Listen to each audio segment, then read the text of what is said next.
الحمدللہ وکفا وسلام علی عبادہ الذین اصطفى اما بعد۔ قابل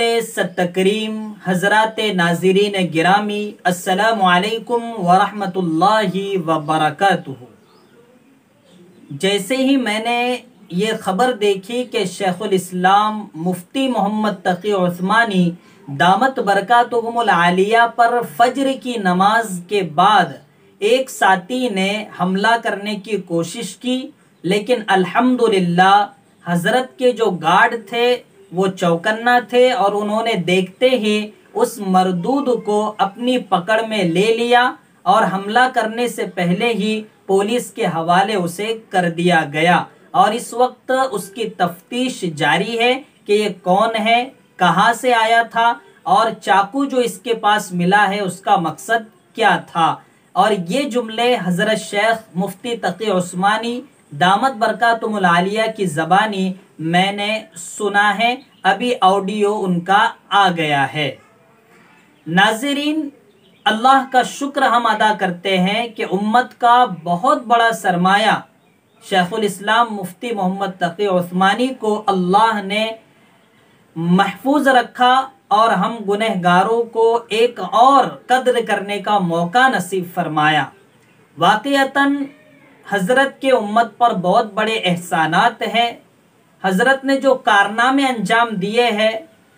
عجم کے ساتھ عرب بھی اس کے ماننے پر مجبور ہوئے ہیں،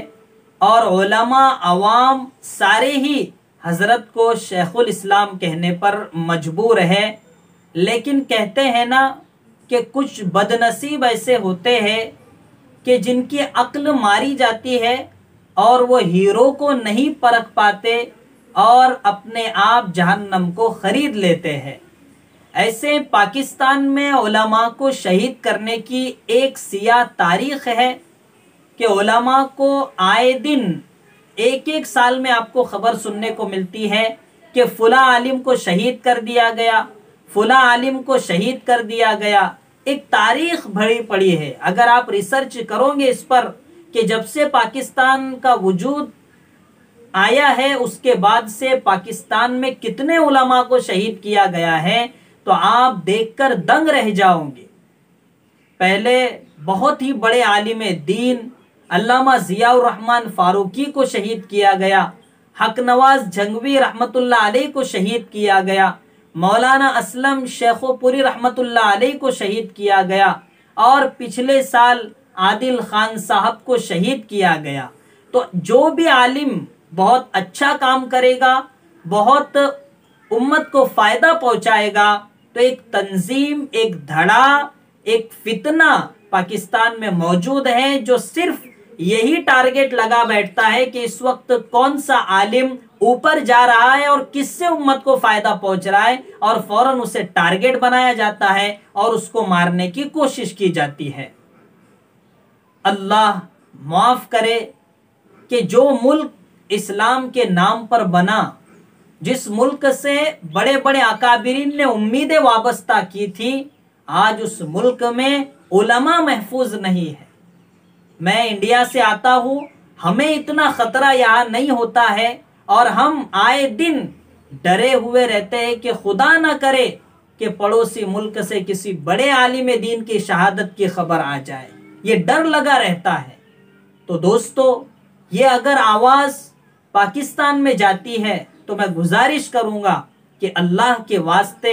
اچھے پیغام دیجئے، بڑے بڑے اللہ والوں کی قدر کیجئے۔ یہ ایک تاریخ، سیاہ تاریخ کب تک لکھی جائے گی؟